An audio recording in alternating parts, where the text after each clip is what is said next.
इंदुरीकर महाराजांच्या प्रकृतीबाद पसरलेला मृत्यूशी झुंज, गंभीर अवस्थेत रुग्णालयात दाखल अशा माथळ्यांनी अवघ्या महाराष्ट्रात एकच खळबळ उडवली.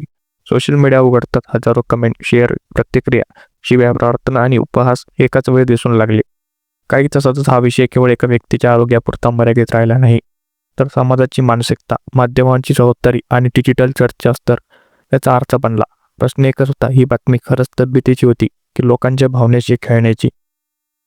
थोड्याच वेळात अनेकांनी थेट आक्षेप घेतला. महाराज हॉस्पिटलमध्ये नाहीत, आजही कीर्तन सुरू आहे, मग मृत्यूची झुंज कशी? असे सवाल वारंवार विचारले गेले. याच टप्प्यावर फेक न्यूज हा शब्द पुन्हा एकदा चर्चेचा केंद्रस्थानी आला. TRPसाठी काही चालतं का? डॉक्टर, कुटुंबीय किंवा अधिकृत माहिती कुठे आहे? फक्त दडकी भरवणारे मात्रे देणे योग्य आहे का, असे प्रश्न लोक विचारू लागले. आरोग्यविषयक बातमी सर्वात संवेदनशील असते आणि अशा बातम्यातून भीती निर्माण करणे केवळ बेजबाबदारीचे नव्हे, तर अमानवी असल्याच्या भावना अनेकांनी व्यक्त केल्या. या प्रकरणातून एक गोष्ट ठळकपणे समोर आली. माध्यमांवरील लोकांचा विश्वास झपाट्याने कमी होत आहे. हजार सांगा पण नाट्य नको, थोडक्यात सत्य द्या, भावनिक मसाला नको, अशा स्पष्ट मागणी लोक करत आहेत. बातमी आणि तमाशा येथील सीमारेषा पुसट होत चालल्याची ही धोक्याची घंटा आहे. मात्र या संतापाच्या वातावरणात श्रद्धेची एक मोठी लहटी दिसली. रामकृष्ण हरी, विठ्ठल रुक्मिणी मातेचा आशीर्वाद आहे, महाराज लवकर बरे व्हा, अशा हजारो प्रार्थना, शुभेच्छा आणि नवास व्यक्त झाले. अनेकांनी सांगितलं की इंदुरीकर महाराजांच्या कीर्तनामुळे व्यसनमुक्ती, कौटुंबिक शिस्त, समाज जागृती घडली. कीर्तन करणे सोपे नाही, तासनतास उभं राहून बोलणं ही तपस्या आहे. अनेक कुटुंबाचं आयुष्य बदललं असे अनुभव लोकांनी मोकळेपणे मांडले. इथं महाराज फक्त व्यक्ती राहत नाही, ते अनेकांसाठी आशा आणि विश्वासाचं प्रतीक बनतात. पण या श्रद्धेबरोबर तीव्र टीका आणि विरोधही आहे. विशेषतः मुलीच्या लग्नावरील खर्चाचा मुद्दा मोठ्या प्रमाणात चर्चेत झाला. समर्थक म्हणाले की ज्यांचे पत्ताचा खर्च करण्याचा अधिकार प्रत्येकाला आहे, स्वतःच्या पैशावर कोणाचा हक्क नाही आणि त्यांनी लोकांचे पैसे वापरलेले नाहीत. तर टीकाकार प्रश्न विचारतात, साधेपणाचा उपदेश करणाऱ्यांनी लाखोंचा खर्च करणे हा दोभक्तीपण नाही.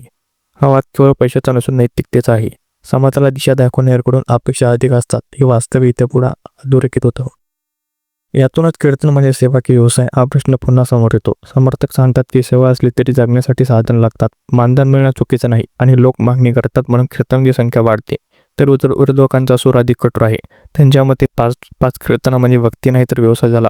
अपंगापेक्षा विनोद आणि आरोळ्यांना जास्त महत्त्व दिलं जातं आणि पारंपरिक वारकरी परंपरेतील साधेपणा हरवत चालला आहे. संत तुकाराम, ज्ञानेश्वर, नामदेव, गाडगेबाबा यांची उदाहरणे साधेपणाची आठवण करून दिली जाते. म्हणजेच हा संघर्ष परंपरा आणि आधुनिक लोकप्रियतेचा आहे. या सगळ्यात आणखी एक संवेदनशील मुद्दा म्हणजे स्त्रीविषयक भाषा. काही महिलांनी स्पष्टपणे नाराजी व्यक्त केली की कीर्तनाच्या नावाखाली वापरले जाणारे काही शब्द आणि टोमणा अपमानास्पद वाटतात. हसण्यासाठी स्त्रियांचा अपमान करून समाज सुधारणा होत नाही, सठ्ठा आक्षेप नोंदवला. बोलली तैसे चाली संतवाणी इथून पुढे आठवली जाते आणि शब्दांची जबाबदारी किती मोठी असते याची जाणीव करून देते. म्हणूनच हा विषय फक्त इंदुरीकर महाराजांपुरता मर्यादित राहत नाही, तो माध्यमांची जबाबदारी, वक्त्यांची भाषा आणि समाजाची सहनशक्ती याचा आरसा बनतो.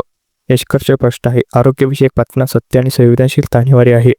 समाज प्रबोधन करणाऱ्यांनी शब्द आणि आचरणाची जबाबदारी घ्यावी आणि समाजाने मतभेद मानताना माणुसकी आणि विवेक जपावा. कारण बाकी म्हणजे फक्त नाटक नाही, श्रद्धा म्हणजे अंधत्व नाही आणि टीका म्हणजे द्वेष नाही. हे बाण जपलं तरच संवाद टिकेल, नाहीतर फेक न्यूज आणि फेक वादांचा गोंधळ थांबणार नाही.